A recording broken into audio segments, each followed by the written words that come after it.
Assalamualaikum warahmatullahi wabarakatuh. Udah siap semuanya? Ya, Pak. Pak. Ada yang ditanyakan dulu sebelum kita mulai?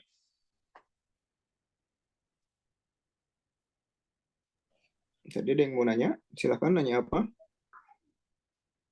Tadinya saya mau tanya ini bisa langsung dikerjain atau enggak? Oh, kayaknya udah ada yang nggak sabar ya. Oke, saya suka nih kayak gini nih. Jadi kita mulai ya. Ini adalah review dari pertemuan 1 sampai dengan pertemuan 6 kemarin. Dan soal UTS saya pastikan sama persis seperti ini. Dan saya hanya memodifikasi sedikit nanti di UTS. Tapi simulasi UTS adalah seperti yang akan kita lakukan di sesi ke-7 ini. Oke? Nah, saya jelaskan dulu di awal. Di sini yang paling terpenting adalah kerjakan soal ini dengan jujur. Jika terbukti melakukan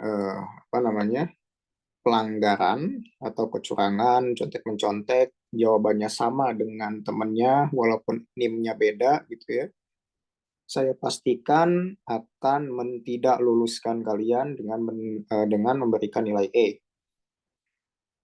Kemudian apabila terbukti ini ada juga nih, kadang mahasiswa yang pakai joki saat ujian.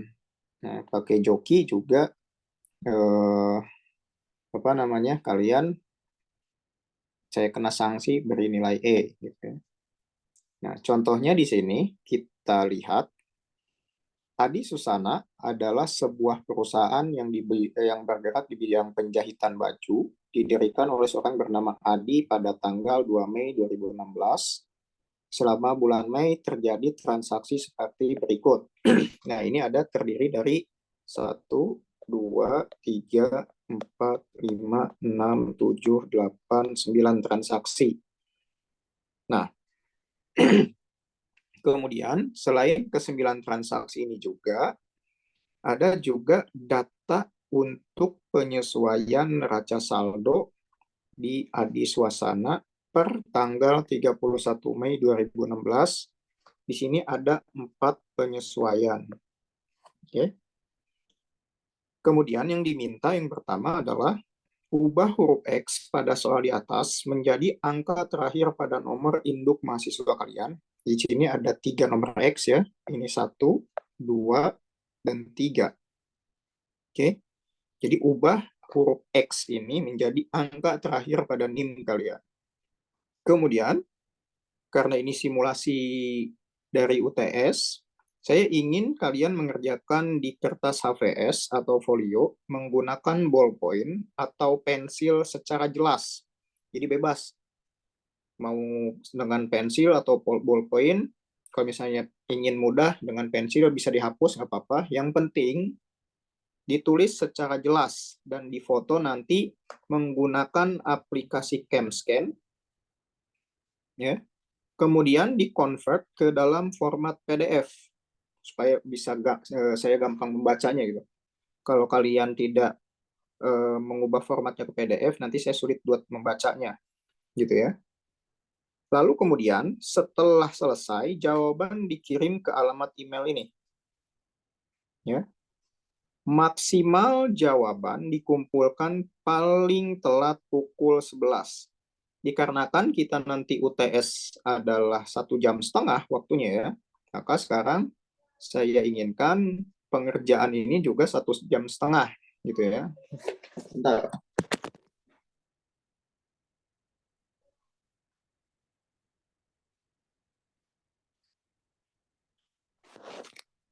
Lalu kemudian di sini saya menginginkan tugas yang harus kalian lakukan adalah sebagai berikut. Di sini buatlah jurnal umum untuk mencatat transaksi-transaksi yang terjadi selama bulan Mei tersebut. Lalu masukkan jurnal ke dalam posting dan dalam perkiraan buku besar yang sesuai menggunakan format akun standar. Dari perkiraan-perkiraan buku besar tersebut, pada poin 2, susunlah neraca saldo per 31 Mei 2016. Lalu buatlah jurnal penyesuaian yang diperlukan per 31 Mei 2016. Nah, Semua materi ini tersusun dari materi 1 sampai dengan 4. Nah, kemudian nomor 5 dan 6, susunan neraca laporan laba rugi dan laporan perubahan modal. Yang keenam, buatlah jurnal penutup dan jurnal pembaliknya. Ini adalah materi dari pertemuan 5 sampai dengan 6. Oke. Jadi soal ini adalah saling keterkaitan satu sama yang lain. Dan karena ini simulasi UTS, tidak ada pertanyaan di dalam sesi ini. Nanti kita bahas setelah kalian selesai mengerjakan soal. Jadi silahkan kalian kerjakan soal dengan serius, tidak ada pertanyaan. Nanti pertanyaan setelah kalian mengirimkan jawaban dan kita bahas. Oke? Kemudian untuk absensi, ketua kelas tidak perlu mengirimkan absensi ke saya. Absensi dinilai dari siapa yang mengumpulkan tugas pada hari ini. Oke, bukan tugas ya, latihan soal. Nah, latihan soal esai. Untuk latihan soal PG, untuk nanti UTS, UTS kan kita terdiri dari 20 soal PG dan 2 soal esai, ya kan? Nah, untuk 20 soal PG-nya, saya berikan latihan di tugas ke-7 yang saya akan upload di Edlink nanti. Ya. Tugasnya adalah seperti ini untuk yang PG ya. Untuk yang PG, nah ini latihan soal PG terdiri dari 65 soal. Dan saya pastikan 20 soal UTS yang ada di saya pastikan 20 soal UTS nanti berasal dari 65 soal yang saya berikan ini ya. Totalnya ada, bukan 65, 42. Kalau yang 65 itu manajemen keuangan, Nah, dari 42 soal ini ada 20 soal nanti yang saya akan jadikan bahan UTS di pilihan ganda. Jadi silahkan kalian kerjakan nanti di Edlink. Nanti saya akan kirim ke Edlink soalnya. Belum saya kirim ya. Saya ingin kalian fokus dulu mengerjakan soal yang esainya. Dikarenakan bobot paling tinggi di dalam penilaian UTS adalah pengerjaan latihan esai. Gitu. Sebelum kita mulai, ada yang ditanyakan terlebih dahulu? Pak, Yo. saya ini kendala di kertas HPS sama folionya, Pak. Apakah boleh dikasih keringanan di buku aja, Pak? Boleh, asalkan jelas. Silahkan. Oh ya, oke. Terima kasih, Pak. Pak, izin bertanya. Pak, izin bertanya. Yo. Untuk ref yang akunnya ditulis nggak? Kenapa? Ref akunnya ditulis nggak, Pak? Tulis semuanya. Sesuai latihan soal pokoknya, dari sesi 1 sampai 6. Saya kan suruh kalian pelajari sesi 1 sampai 6 kan di recording yang saya upload ke YouTube kan. Terus, ada lagi yang tanya kan? Bapak, boleh izin bertanya? Yo. Apakah boleh keluar dari Zoom saat mengerjakan ini? Boleh keluar dari Zoom, cuman akan tetapi jam 11 kalian masuk lagi gitu. Terus bilang ke koordinator co-hostnya, Ahmad Dinar ya, ketua kelasnya ya. Ingin masuk lagi, gitu. Silahkan, nggak apa-apa. Oh iya, Pak. Saya nilai kan makasih. yang mengumpulkan tugas. Terus, ada lagi? Oh iya. Ya, makasih Bapak. Yo. Pak, izin bertanya. Yo. Untuk soalnya nggak usah ditulis. Nggak usah, jawabannya aja yang ditulis. Terima Pak, kasih. ya, Pak. Yo. Yang kelas A, hostnya belum diituin, Pak. Belum ditentuin. Maaf. Oh, ke Ahmad Dinar aja ininya. Jadi cuma satu aja. Oh iya, makasih, Untuk Pak. hostnya. Jadi nggak usah banyak-banyak. Terus, ada lagi? Kita mulai 9.30 ya. Sekarang 9.26. Ada lagi 4 menit lagi sebelum kita mulai. Soalnya nanti kalau kalian UTS kan online ya. Secara sistem kalian jika mengumpulkan lebih dari tenggat waktu yang diberikan, nggak akan tersubmit. Jadi di sistem tuh kosong nanti kalian. Makanya kalian harus tepat waktu, minimal 5 menit sebelum waktu habis kalian sudah mengirimkan jawaban. Nanti di sistem juga seperti itu. Supaya nanti terbaca ya. Jadi kalian nanti di UTS karena ini online, nggak ada alasan Pak boleh nyusul, boleh ini, secara sistem nggak bisa ya. Nanti kaliannya nilainya nilainya 0 di situ. Makanya sekarang kita simulasi UTS ya. Beres tidak beres, kalian kumpulkan. Gitu ya. Oh ya, untuk soalnya supaya jika tidak jelas saya kirimkan ke WA ke grup ketua kelas ya. Bentar.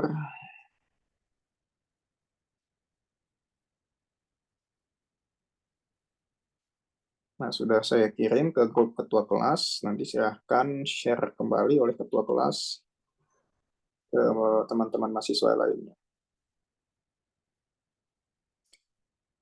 Oke, jika tidak ada yang ditanyakan, selamat mengerjakan. Sampai ketemu jam 11 nanti kita bahas soal yang sudah kalian kerjakan. Oke, mulai dari sekarang.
Jadi jangan langsung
Silakan yang belum gabung,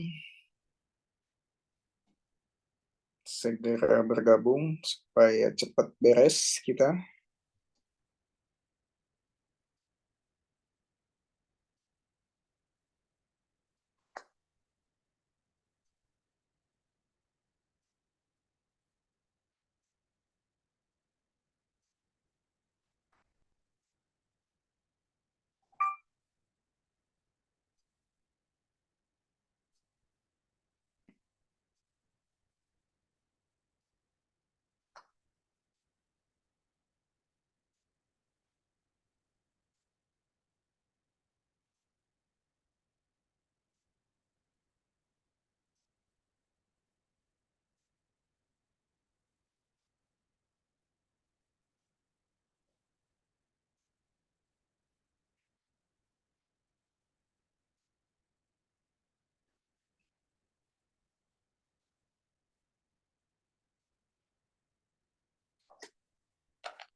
Satu menit lagi kita mulai.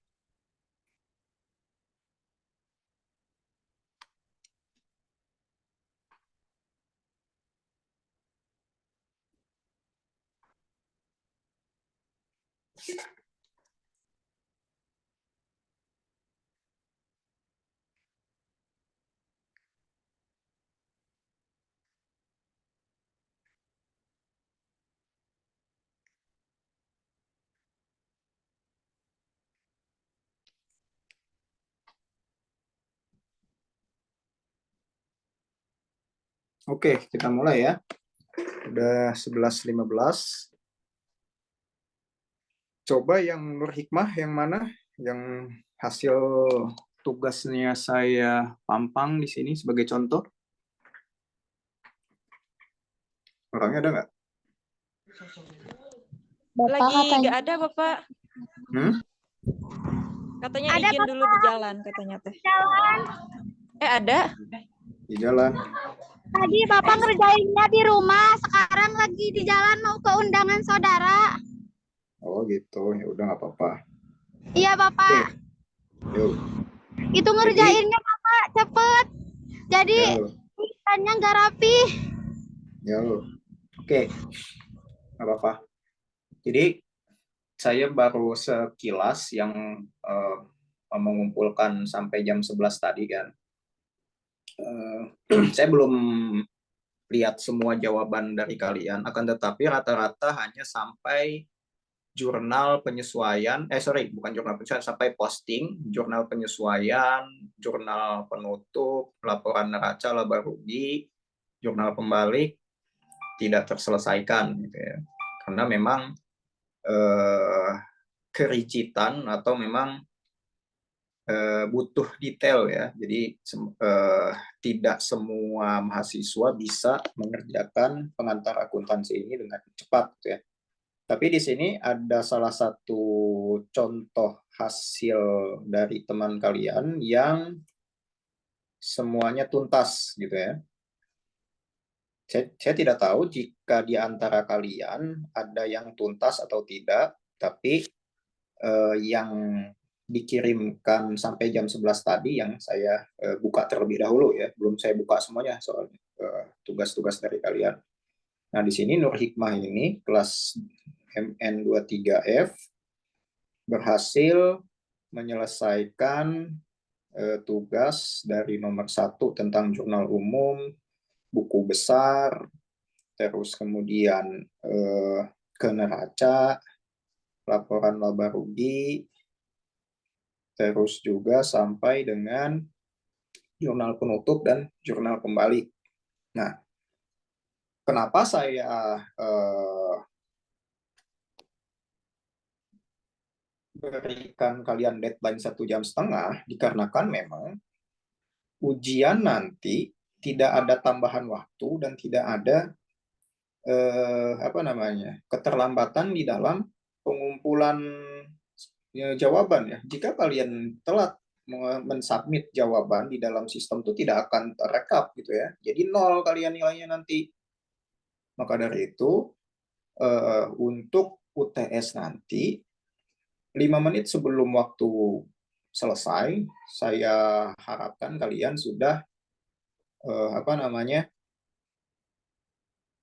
selesai gitu ya, mensubmit. Jadi jawabannya bisa saya lihat gitu ya. Selesai tidak selesai, saya harapkan kalian sudah mensubmit karena kalian kelas online kan, berbeda dengan kelas offline yang saya ajar yang lainnya. Gitu. Kalau kelas offline mungkin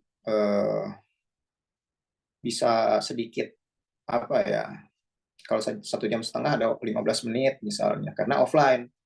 Kalau online, karena sistemnya sudah men-set 1,5 jam, kalian telat 1 detik pun tidak akan tersubmit, tidak akan terlihat oleh saya jawabannya. Padahal kalian sudah mengerjakan gitu, capek-capek kan. Ya, sampai seperti itu. Nanti nilai kalian tetap jelek gitu ya, karena saya anggap 0, karena jawabannya nggak ada gitu, walaupun kalian mengerjakan akan tetapi telat gitu ya.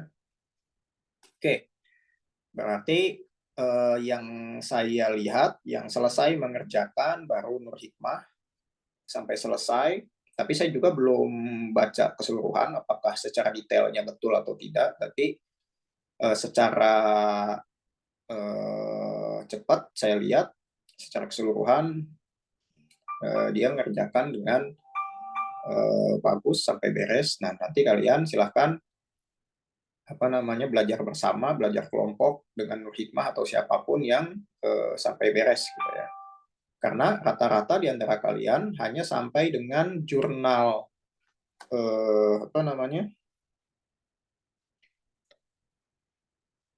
sampai dengan ini ya, nomor 3 atau sampai jurnal penyesuaian nomor 4 gitu ya. Neraca dan jurnal neraca, laporan laba rugi dan jurnal pembaliknya tidak selesai.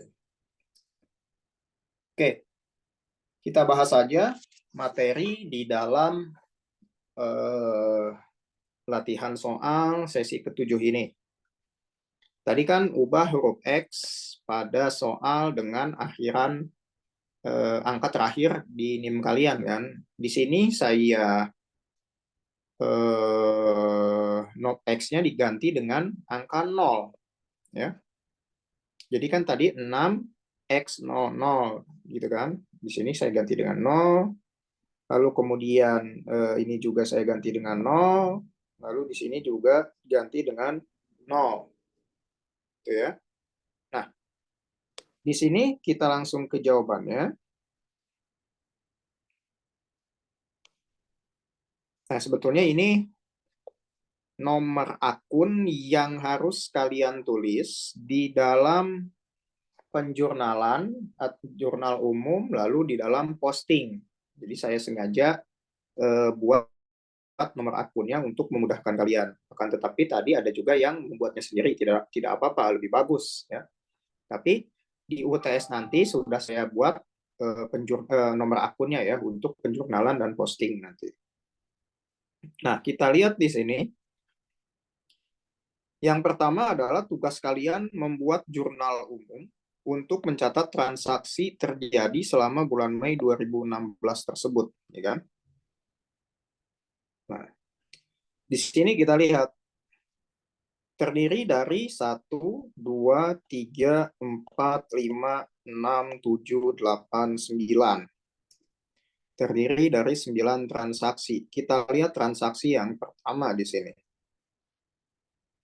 Sebagai setoran modal pendirian Adi Busana, diserahkan bangunan ruko, rumah toko, beserta tanahnya masing-masing 60 juta dan 35 juta. Ya kan? Berarti setorannya itu bukan kas, akan tetapi adalah sebuah bangunan. Ya, beserta tanahnya. Bangunannya 60 juta harganya, tanahnya adalah 30 juta. Maka penulisan penjurnalannya gimana? Bangunan, ruko di debit, lalu tanah di debit, kemudian ditotalkan menjadi modal Adi di kredit sebesar 95 juta. Kemudian di transaksi kedua, di sini disebutkan, Adi menyerahkan uang tunai sebesar 20 juta untuk tambahan setoran modal. Berarti kas kan? Tadi modalnya selain bangunan, ruko, dan tanah, ada juga kas di sini. Kas di debit, modal Adi di kredit sebesar 20 juta. Kemudian apa lagi? Kemudian peralatan di sini kan? Adi Busana membeli peralatan usaha secara kredit di toko Mentari seharga 12 juta. Berarti kan bukan dengan cara tunai ya, dengan cara menghutang. Kalau cara menghutang ditulisnya bagaimana? Di sini ditulis kas, kemudian utang, usaha, atau utang bank, sama aja ya. Bukan utang bank di sini. Utang usaha, di sini peralatan usaha, terus utang usaha. Itu bukan utang gaji ya. Bukan utang bank ya. Nah, kemudian di transaksi keempat disebutkan pengajuan kredit Adi disetujui dan Adi Busana mendapatkan kredit usaha bank sebesar 25 juta. Nah, jadi Adi Busana ini mengajukan kredit ke bank dan kreditnya itu disetujui sebesar 25 juta. Berarti kan ada uang tunai yang masuk kan sebesar 25 juta kan? Nah, di sini kas masuk. Ya. Kemudian setelah kas masuk, dari mana kas itu berasal? Dari utang bank sebesar 25 juta di kredit. Ya kan? Kasnya masuk di debit. Ya. Kita langsung ke transaksi yang kelima. Adi Busana memperoleh pendapatan jasa atas 4 baju sebesar 1.650.000 yang dibayar secara tunai sebesar 650.000 dan sisanya secara kredit. Berarti yang dikredit berapa? Kalau misalnya tunainya 650.000 dari 1.650.000, ada berapa yang dikredit berarti?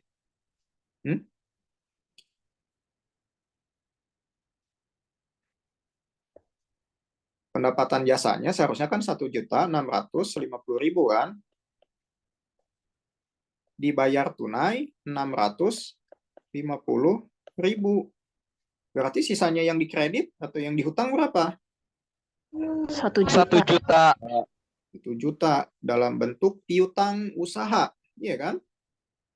650.000-nya secara kredit, 650.000-nya secara tunai, 1 jutanya secara kredit atau sebagai piutang usaha dikarenakan pendapatan belum diterima. Di sini kas uang tunai, lalu piutang usaha 1 juta. Pendapatan usaha 1.650.000. Kita ke transaksi yang ke-6. Adi Busana membayar sebagian utang ke toko Mentari sebesar 5 juta. Tadi ke toko Mentari utangnya ada berapa? Si Adi Busana ini.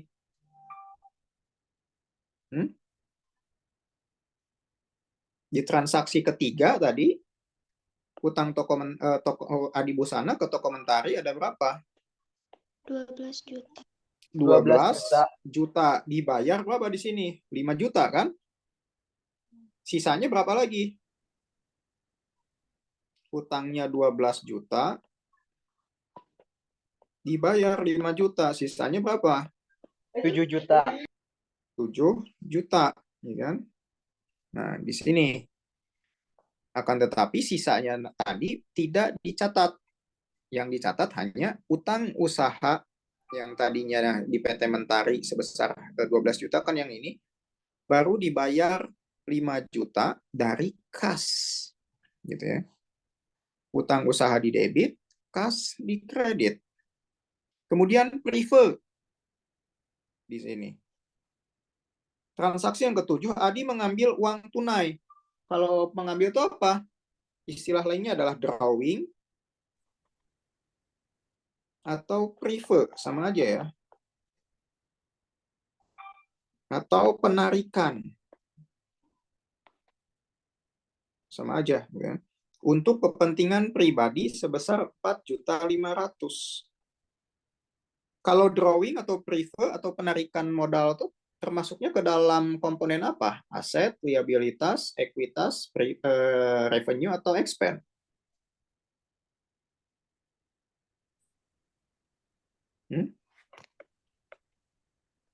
Ke dalam apa prive? Ke dalam ekuitas. Nah, di sini dituliskan prive Adi sebesar 4.500.000 yang diambil dari kas di kredit sebesar 4.500.000. Kemudian yang ke-8, Adi Busana membayar beban usaha berupa beban gaji sebesar 900.000 serta beban iklan 250.000. Ya kan? Membayar beban. Nah, di sini kita lihat beban gaji di debit, beban iklan di debit, dibayar dari mana? Dibayar dari kas sebesar berapa? 1.150.000. Dari mana 1.150.000 ini? Dari 900.000 ditambah berapa? 250.000. Berarti utang gaji yang ini dibayarkan dari kas sebesar 1.150.000. Kasnya berkurang. Kas berkurang ditempatkan di kredit. Lalu terakhir, yang ke-9, di sini, Adi Busana menerima sebagian pembayaran atas jahitan yang telah diselesaikan pada tanggal 17 Mei 2016 sebesar 450.000. Kita lihat pada tanggal 17 Mei pada transaksi yang kelima. Yang ini. Adi Busana memperoleh pendapatan jasa penjahitan 4 baju sebesar 6.500.000, ya kan? Sisanya secara kredit. Berarti yang kreditnya yang ini kan, yang 1 juta ini kan. Ini yang secara kreditnya 1 juta. Terus dibayarkan 450.000. Maka sisanya berapa?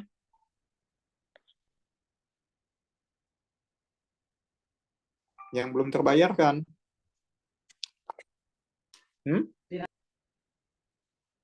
Berapa sisa yang belum terbayarkan? 550.000. Ya.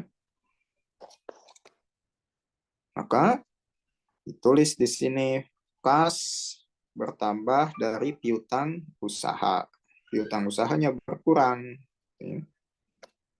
Nah, ini adalah jurnal umum yang kalian kerjakan tadi. Ya, kemudian dari jurnal umum tadi kan di soal yang kedua diminta untuk mempostingnya ke buku besar. Nah, kan kalau posting ke buku besar tuh terdiri dari beberapa kolom kan. Ada kolom tanggal, ada kolom keterangan, ada kolom debit, ada kolom kredit, terus ada juga kolom saldo di debit dan kolom saldo di kredit. Yang mana? Kemudian nama akunnya kan. Kalau di sini contohnya kas, di sini juga piutang usaha, di sini bangunan, di sini tanah dan lain-lain, gitu ya. Di dalam memposting ke dalam buku besar, kita kan hanya tinggal membagi, ya kan, mana yang termasuk ke dalam akun kas, ya kan. Di sini akun kas terdapat di transaksi mana saja. Di sini ada transaksi di tanggal 6, tanggal 15, 17, 19, 22, 24, dan 29. Ini kan, ini kas, kas, kas, kas, kas, kas, ya kan. Kita cuman tinggal memilah mana kas yang ada di kolom debit atau di saldo debit, mana kas yang ada di kolom kredit. Ya kan? Kemudian tinggal kita jumlahkan apabila kas tersebut sama-sama ada di kolom debit, ya kan? Dan dikurangkan jika berada di kolom yang berbeda. Misal contoh atau di kolom kredit. Misal di sini saldo kas di transaksi ke-6 dan ke-15 kan adanya di mana?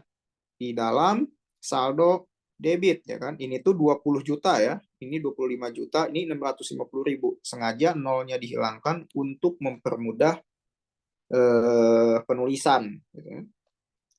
Kita jumlahkan dulu. Di sini kan 20 juta pada tanggal 16 saldo di kreditnya nggak ada kan? Berarti 20 juta dikurang 0, hasilnya 20 juta atau 20.000. Kemudian di tanggal 15 di transaksi yang selanjutnya, kas berada di kolom debit juga sebesar 25 juta atau 25.000. Gitu ya. Kemudian ditambahkan 20 juta ditambah 25 juta. Berarti hasilnya adalah 45 juta. Iya kan? Karena sesama di kolom debit, maka dijumlah. Kemudian ada juga di transaksi selanjutnya di tanggal 17, 650.000, kas sama-sama di debit. Nah, tinggal ditotalkan juga yang tadinya 45 juta, jadi 45.650.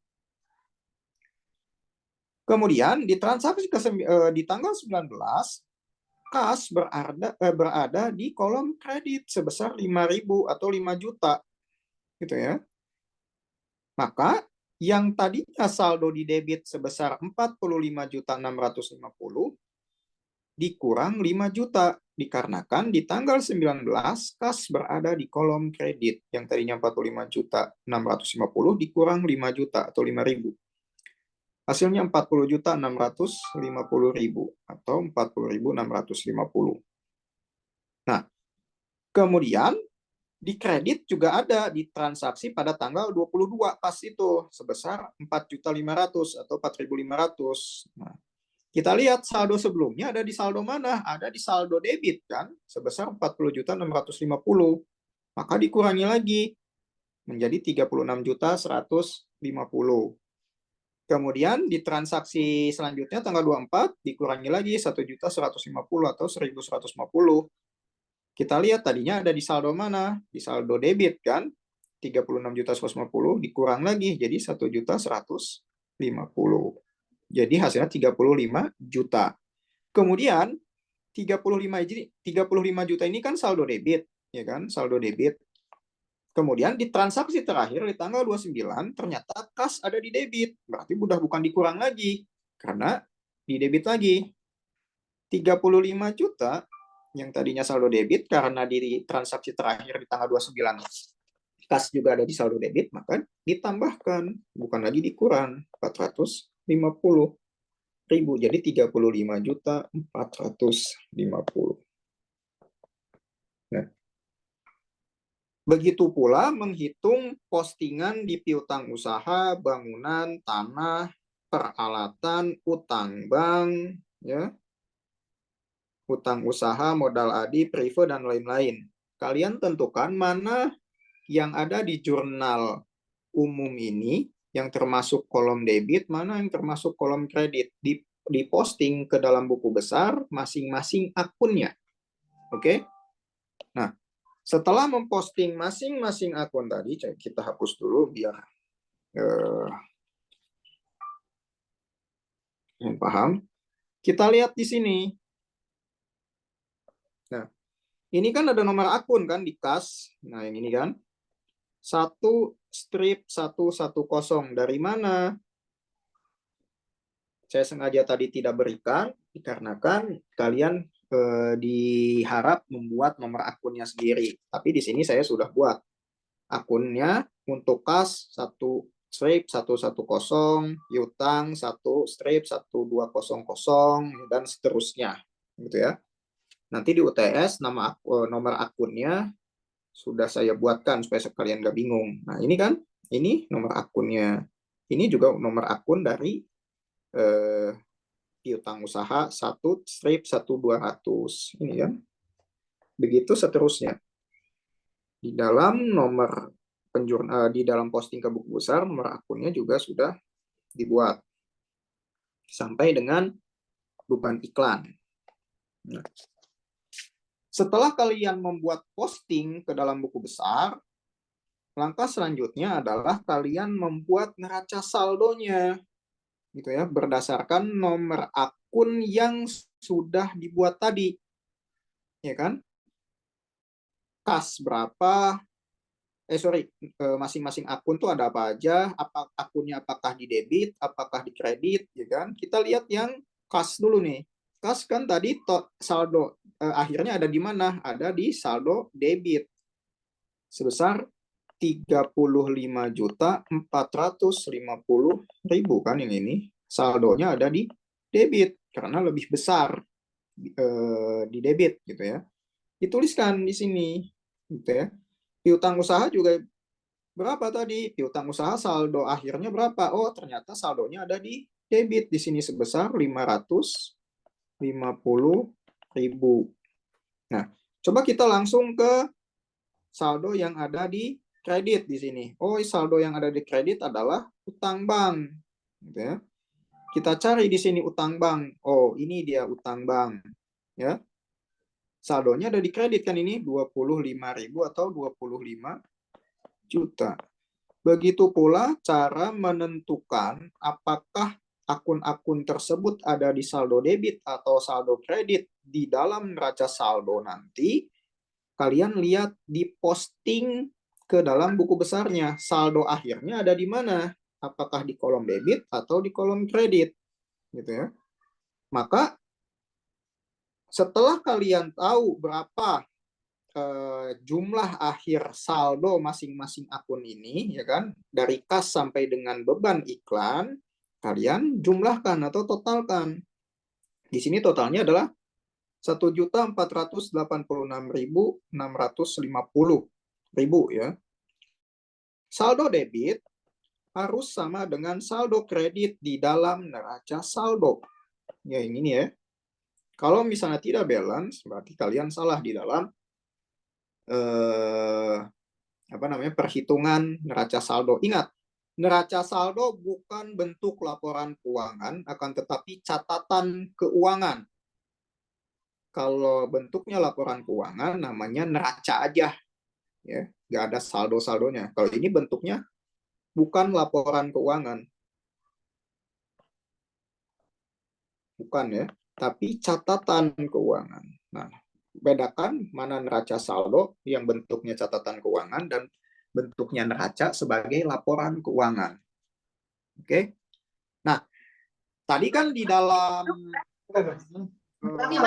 setelah beres membuat neraca saldo, Langkah selanjutnya adalah membuat jurnal penyesuaian kan. Jurnal penyesuaian berdasarkan data transaksi yang ini kan, yang 4 ini kan. Yaitu neraca saldo pada tanggal 31 Mei 2016. Ya, di sini disebutkan gaji pegawai yang belum dibayar 350.000, penyusutan atas bangunan ruko pada mulai bulan Mei sebesar 200.000, beban iklan yang masih harus dibayar bulan Mei sebesar 150.000, dan penyusutan atas peralatan usaha sebesar 18.000. Nah, ini kan penyesuaian atas akun-akun yang telah digunakan dari tanggal 1 Mei ya kan sampai dengan 31 Mei kan. Ini kan perlu disesuaikan kan karena terdapat perubahan di dalam nilai akun tersebut. Nah, di sini kita lihat beban utang gaji 350.000 di debit, beban gaji 350.000 di debit, lalu utang gajinya di kredit karena belum dibayarkan atau masih disesuaikan. Lalu beban penyusutan bangunan, akumulasi penyusutan bangunan, beban iklan, utang iklan, beban penyusutan peralatan, dan akumulasi peralatan. Ya. Kemudian setelah kalian membuat membuat jurnal penyesuaian, langkah selanjutnya adalah kalian membuat neraca lajur kan, membuat neraca lajur yang terdiri dari kas, piutang, dan lain-lain.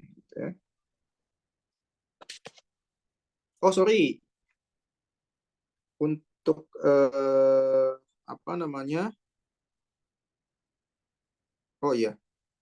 Nah, ini kalian langkah selanjutnya adalah membuat neraca lajur, yaitu daftar saldo tadi kan. Ini kan, tadi kan akun-akunnya yang ada di sini kan. Nah, yang dari neraca saldo dipindahkan ke sini kan. Nah, yang tadinya neraca saldo pindahkan ke sini. Terdiri dari kas, piutang, bangunan, tanah, peralatan, modal, dan lain-lain, ya kan. Kemudian ada penambahan akun lagi kan di sini kan. Ini kan neraca yang sudah kalian buat tadi kan, neraca saldo dipindahkan ke sini, lalu ditambahkan dengan akun-akun yang belum tercatat di bawahnya di sini kan. Ada utang gaji, beban penyusutan bangunan, akumulasi penyusutan, utang iklan, beban penyusutan peralatan, akumulasi penyusutan peralatan. Ini kan belum dicatat kan. Nah, setelah dicatat di dalam kolom penyesuaian, maka kalian membuat neraca saldo setelah penyesuaian. Ini ada di materi sesi kelima. Kalian pelajari lagi di sana. Di sini kan kas tidak ada kan di sini. Utang gaji, beban penyusutan, akumulasi penyusutan, termasuknya ke dalam kolom apa aja nih di sini? Di sini kan utang gaji termasuknya ke dalam kolom kredit, maka ditulis di kredit ya kan. Lalu beban gajinya di mana? Beban gajinya kan di sini sudah ada sebelumnya kan, 900.000 ya kan, ini kan. Akan tetapi terjadi penyesuaian. Penyesuaiannya ada di debit ini kan, 350.000 ini kan, ditulis di sini. Nah, ya kan? Yang utang gajinya ditulis di mana? Di sini kan nggak ada utang gaji kan, adanya utang bank, utang usaha. Ya kan, nggak ada utang gaji. Nah, kalau nggak ada utang gaji, ditulis baru di sini. Gitu ya. Kemudian beban penyusutan bangunan. Ada nggak di neraca saldo sebelum penyesuaian? Oh, nggak ada. Oh, tulis di sini. Beban penyusutan bangunan. Lalu akumulasi penyusutan bangunan ada nggak di neraca saldo sebelum penyesuaian? Oh, nggak ada. Ditulis lagi di sini. Terus kemudian beban iklan ada nggak sebelum neraca sebelum penyesuaian? Oh, nggak ada. Berarti ditulis lagi di sini. Ya kan? Lalu utang iklan. Beban iklan ada tidak sebelum jurnal penyesuaian? Sebelum neraca penyesuaian? Oh, ada nih. Ternyata nih, ini kan ada kan? Kita hapus dulu, coba bentar.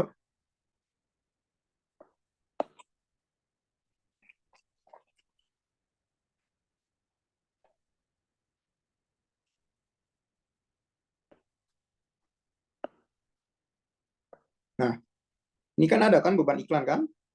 Nah, di sini beban iklan. Di mana? Di debit sebesar 150.000. Nah, di neraca saldo sebelum penyesuaian udah ada beban iklan 250.000 di debit. Ternyata setelah penyesuaian ada lagi 150. Di mana? Nah, di penyesuaian ini di kolom debit juga. Nah, di sini. Tulis juga gitu. Kemudian, utang iklan ada nggak? Oh, utang iklan nggak ada di sini. Di dalam neraca saldo sebelum penyesuaian adanya utang bank dan utang usaha. Kalau nggak ada, tulis di bawahnya di sini. Ya. Kemudian di jurnal penyesuaian apa lagi selanjutnya? Di beban penyusutan peralatan. Beban penyusutan peralatan ada nggak di neraca saldo sebelum penyesuaian? Oh, nggak ada. Tulis lagi di sini. Lalu akumulasi penyusutan peralatan ada tidak di neraca saldo sebelum penyesuaian? Oh, tidak ada. Tulis lagi di sini. Itu ya. Ditulis di masing-masing kolom, apakah kolom kredit atau kolom debit. Kalau misalnya kolom debit, tulis di kolom debit. Kalau di kolom kredit, ditulis di kolom kredit. Nah, setelah menyesuaikan, ya kan, setelah disesuaikan, maka kalian jumlahkan. Misalnya di sini, kas 35.450 atau 35.450.000 ya. Nolnya dihilangkan 3 untuk penyederhanaan. Ada nggak di penyesuaian debit atau kredit? Kalau tidak ada, langsung saja. Kas sampai dengan pendapatan jasa, ini kan tidak ada penyesuaiannya. Berarti 0 kan? Tinggal ditambahkan saja. Kalau sesama kolom debit, ditambahkan. Kalau misalnya beda kolom, dikurang. Gitu ya. Nah, misalnya contoh di sini. Di beban gaji.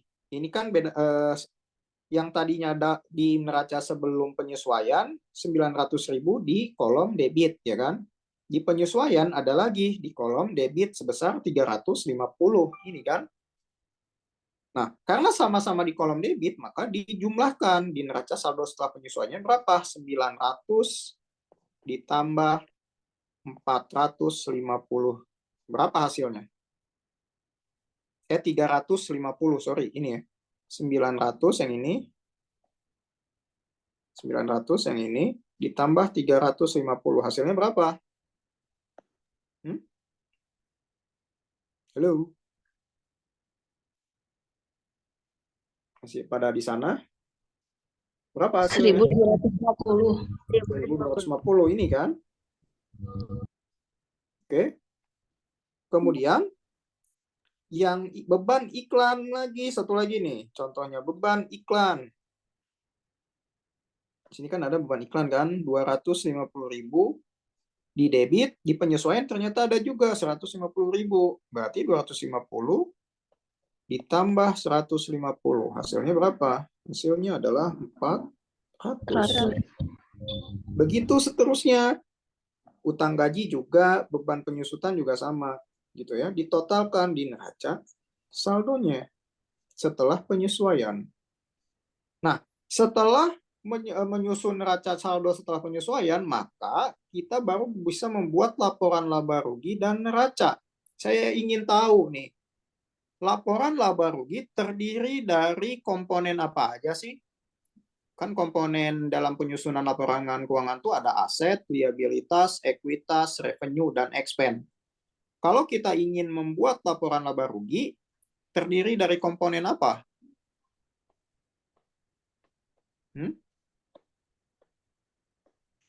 Pendapatan sama beban. Pendapatan dan beban. Kalau neraca apa? Kalau neraca apa?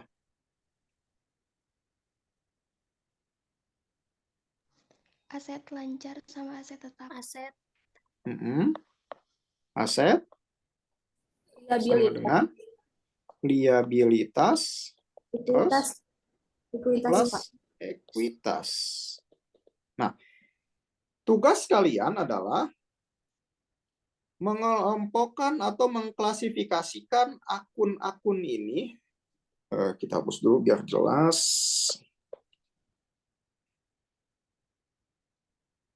Nah, tugas kalian adalah mengelompokkan akun-akun ini, mana yang termasuk ke dalam aset, mana yang termasuk ke dalam liabilitas, mana yang termasuk ke dalam ekuitas, mana yang termasuk ke dalam pendapatan, mana yang termasuk ke dalam beban juga, gitu ya. Nah, tadi kan di sini laporan laba rugi. Pendapatan dikurang beban. Di sini di dalam nama akun ini yang termasuk pendapatan mana aja sih? Ini kan pendapatan jasa kan? Jasa. Ada lagi nggak pendapatan selain pendapatan jasa? Nggak ada ya. Kemudian beban atau expense di sini yang termasuk beban adalah beban gaji, beban iklan, apalagi? Beban penyusutan, beban penyusutan bangunan, beban penyusutan peralatan, ya kan? Pindahkan ke sini, ya kan? Pendapatan jasa ada di dalam laba rugi.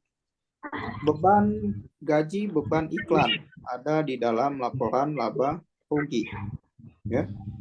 Nah, ini juga kita lihat beban penyusutan bangunan ada di laporan laba rugi, beban penyusutan peralatan ada di laba rugi juga. Nah, terus kemudian untuk mengetahui akun-akun apa aja sih yang ada di neraca, tadi apa aja akun-akun yang ada di dalam neraca? Akun yang ada di dalam neraca tadi apa aja? Aset, liabilitas sama dengan liabilitas plus ekuitas. Yang termasuk komponen aset di akun-akun ini apa aja? Kas, Ada kas, terus apa lagi? utang usaha. Utang usaha, terus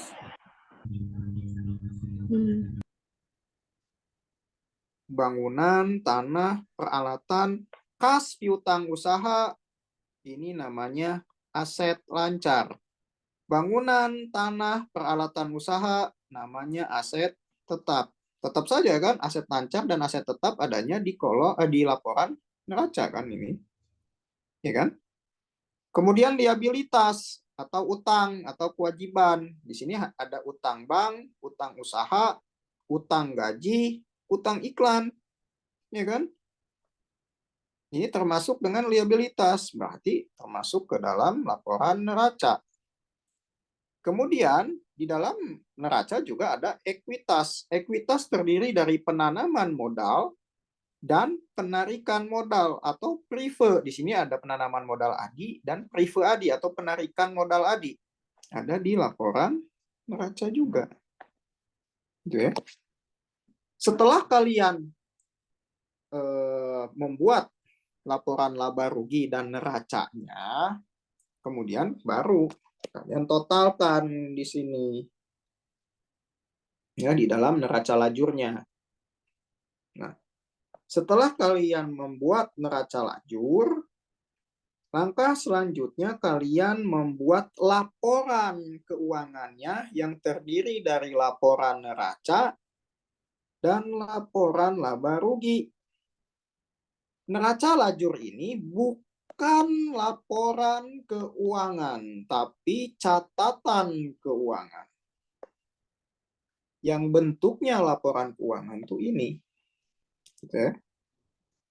Di dalam neraca, di sisi kiri ada aktiva atau aset, di sisi kanan ada kewajiban dan modal. Ya.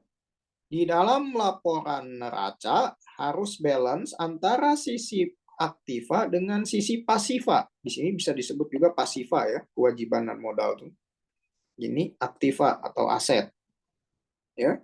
kalian tinggal masukkan saja yang di dalam laporan neraca ini saldonya.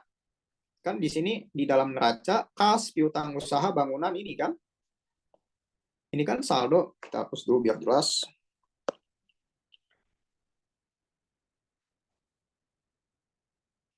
Ini adalah bentar.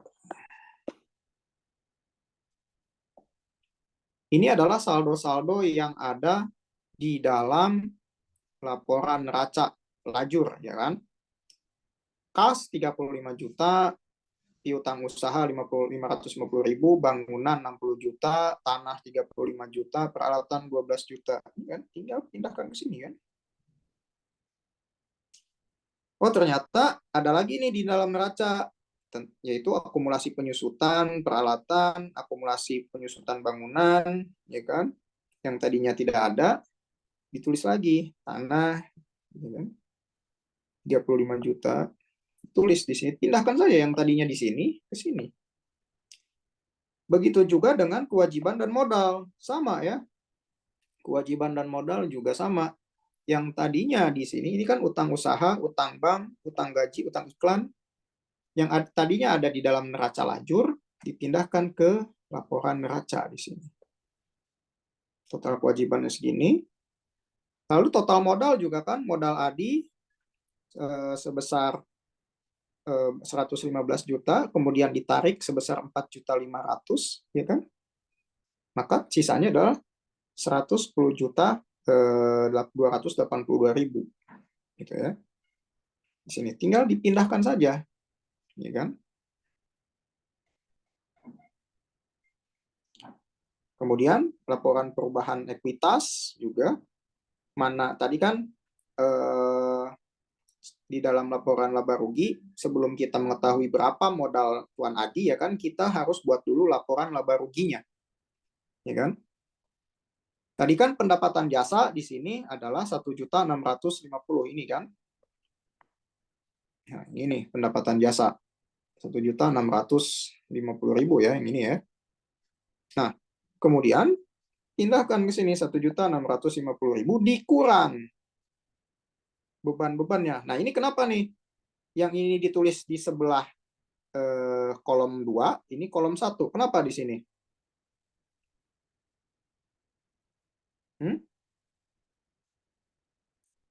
Kenapa nih? Ada yang ditulis di sebelah kiri, ini kanan. Apa bedanya?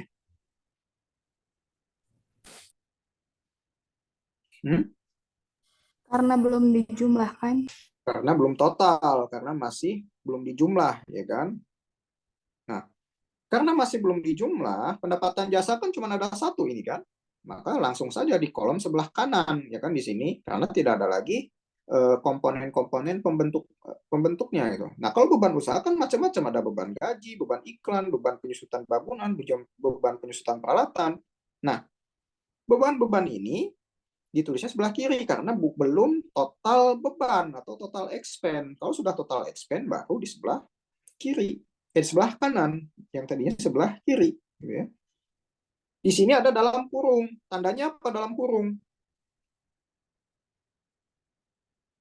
Kan tadi laporan laba rugi itu pendapatan dikurang beban kan? Maka 1.650.000 dikurang 1.868.000. Ya. Berarti bebannya adalah 218.000. Berarti bukan laba. Berarti rugi bersih. Iya kan? Karena pendapatan lebih kecil daripada beban. Harusnya kan minus, di sini kan minus 218, tapi nggak usah ditulis minus, di sini tulis aja rugi. Gitu ya. Nah, setelah diketahui rugi kan, tadi kan apa namanya? Modal Tuan Adi di sini kan sisanya adalah setelah dikurangi penarikan ya kan 100 tadi kan modal Tuan Adi itu totalnya 115 juta kan. Nah, ini nih, modal Tuan Adi. Modal Tuan Adi 115 juta yang ini kan. Nah, yang ini. Kemudian, hapus dulu. Nah, modal Tuan Adi di sini kan 115 juta ini kan. Nah, modal Adi 115 juta. Prive ditarik 4.500.000, ya kan? Ini kan. 115 juta ditarik 4.500.000 kan? Ditarik 4.500.000. Nah, ini kan. Laporan perubahan modal. Tadi kan rugi kan? Rugi bersih.